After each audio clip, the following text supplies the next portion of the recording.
Bueno, la actividad correspondiente al segundo periodo hace referencia al tema de manera muy general de modelos atómicos, el átomo y la tabla periódica.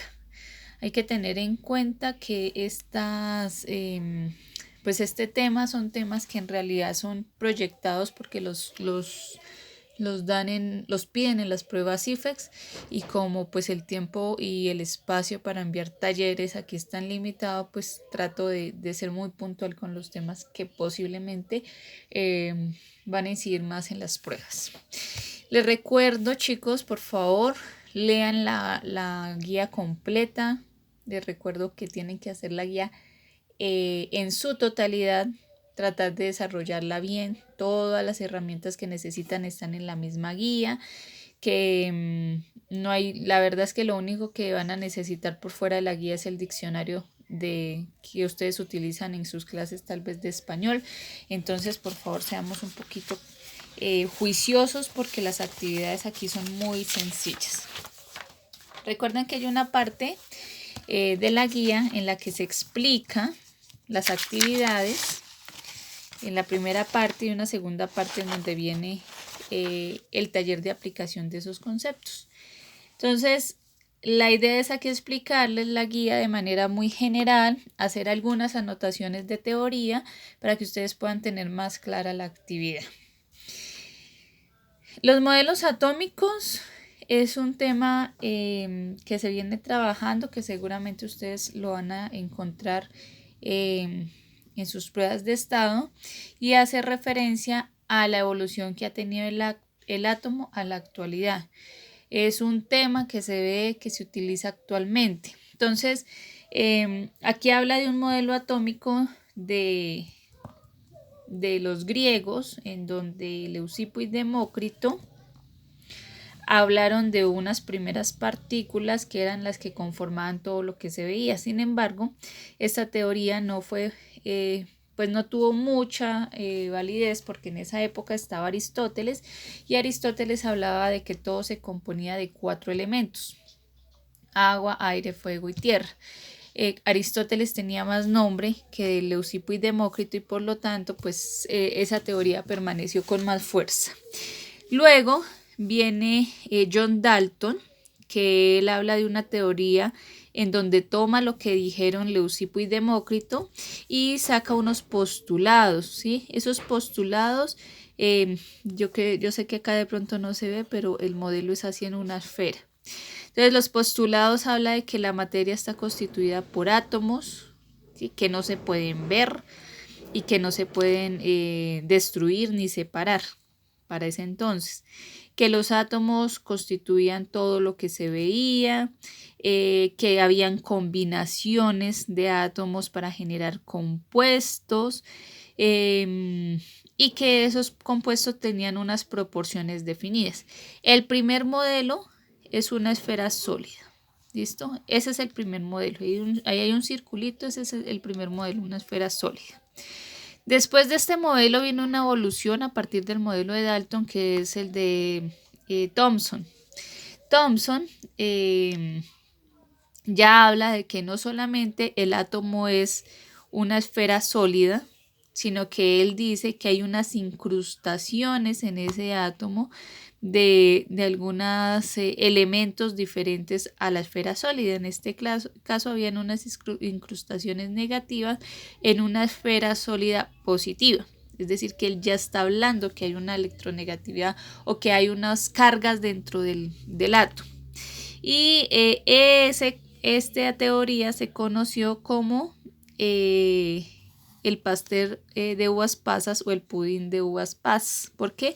Porque él decía que esas partes negativas eran como uvas pasas que estaban incrustadas en un pastel. Entonces, ese es el modelo, el dibujo, la imagen del segundo modelo propuesto por Thomson.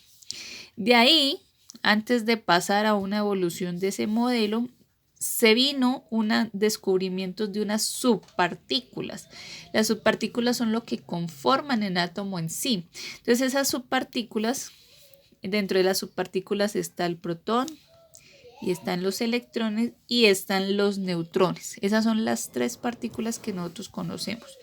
Los protones, que se grafica así, se dieron por Goldstein, quien hizo un experimento con un tubo de rayos catódicos, es decir, en un lado había un ánodo para una carga y tenían que pasar por pues como por la carga contraria, ¿sí? Los cátodos. Ahí se observaban unos rayos catódicos y que se reflejaban. Entonces ahí se descubrió, en ese tubo de rayos catódicos se descubrió la primera partícula, que fue el protón, por este personaje. Antes de pasar a una evolución más estructurada del átomo, viene el descubrimiento del electrón. El electrón es una carga negativa que se grafica de esta forma. El protón es una carga positiva que se grafica con la P minúscula, el electrón E minúscula. El descubrimiento del electrón fue muy similar, también se hizo con un experimento, con un tubo de modificación que permitía el paso de unos rayos catódicos y que se proyectaban en una pantalla. Entonces, aquí dice que el objeto produce una sombra, lo que sirve para comprobar el carácter material y partículas del electrón.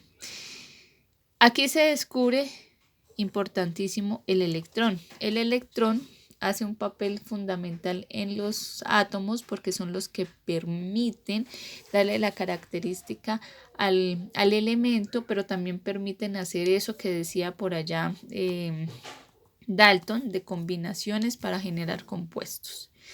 Ya con estos dos reconocimientos de partículas, ahí sí viene un tercer científico que propone otra teoría atómica, que es Ernest Rutherford. ¿Listo? Ernest Rutherford dice que los electrones giran alrededor de un núcleo, es decir, no están incrustados como dice Thomson, sino por el contrario hay un centro, ¿sí? Giran alrededor de un núcleo, que en este caso serían los protones, y los electrones giran alrededor de él. ¿Listo? Esa es, no tanto esta, sino esta es en sí la imagen que representa el modelo de Rutherford. Decía que giraban alrededor de un núcleo, que podrían ser los protones, y los que giran son los electrones. Empezó a ser mucho más clara la teoría atómica. Y por último, antes de pasar a la teoría cuántica, vamos a ver que Bohr habla o que propone en 1913, a partir del modelo de Rutherford, dice que el movimiento de esos electrones no es en cualquier dirección, como decía Rutherford, sí lo hace alrededor, pero no lo hace en cualquier dirección. Ellos se mueven alrededor del núcleo, que es positivo, es decir, de protones. Recuerden que el positivo es protones, y que se giran alrededor del núcleo a gran velocidad, pero en unas órbitas definidas. Ahí, estas rayitas que están ahí ustedes viendo son sus órbitas. Entonces, no es que se muevan en cualquier dirección, sino que tiene un modelo similar al modelo heliocéntrico, es decir, al modelo del sistema solar, que tiene como centro el Sol y alrededor giran los planetas, pero en una órbita definida. Ese fue el modelo de Bohr. Nosotros nos vamos a saltar un modelo que es el modelo actual, que es a partir de los anteriores modelos, porque ustedes vieron que es una evolución, pero ese modelo actual es un modelo cuántico en el que se habla de números cuánticos, que es un poquito más difícil de explicar por este medio, que lo omití esperando que el próximo periodo, si estamos en alternancia, se pueda explicar en el aula de clase, ¿sí? Entonces, no nos quedamos en el modelo de Bohr, nos quedamos en el modelo actual, que es un modelo ya cuántico, en donde los electrones no giran en órbitas definidas, sino que los electrones giran alrededor de un núcleo, y que ese alrededor no son órbitas, sino es una nube, eléctrica que permite el movimiento del electrón, y ahí ya hablamos de otros factores como que el electrón no se sabe en qué ubicación está, en el momento exacto en donde podemos encontrar el electrón. Y ahí hablamos de números cuánticos. Si nos vemos el próximo periodo, entonces lo vamos a explicar con más calma, que es un poquito más difícil, pero hay que verlo porque eso se les pregunta a ustedes. Entonces, ya explicando los modelos atómicos,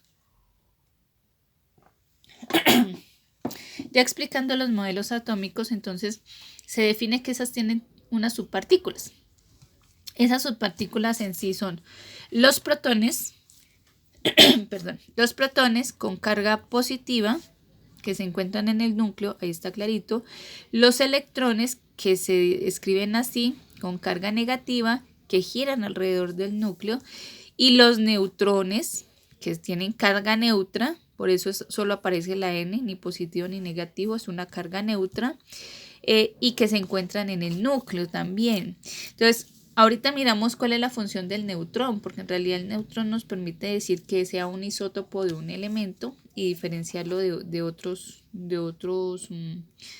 elementos. Aquí ponemos uno más que es el positrón, que es una carga igual al electrón, pero es positiva. ¿Listo? El positrón. No nos vamos a centrar en este, sino nos vamos a centrar principalmente en protón, electrón y neutrón, que es lo que nos sirve a nosotros para poder trabajar con la tabla periódica. Listo. Hasta ahí lo que se habla de modelos atómicos, faltando el modelo atómico actual. ¿Listo? Tengamos en cuenta que nos falta el modelo atómico actual, que es el que se maneja, no el de Bohr. Ahorita estamos manejando otros donde hay números cuánticos, donde está la regla de Hund. Bueno, es pendiente, pero es para que tengan una idea que el de Bohr no es el último, sino que hay uno que es el que recoge todos esos modelos atómicos anteriores.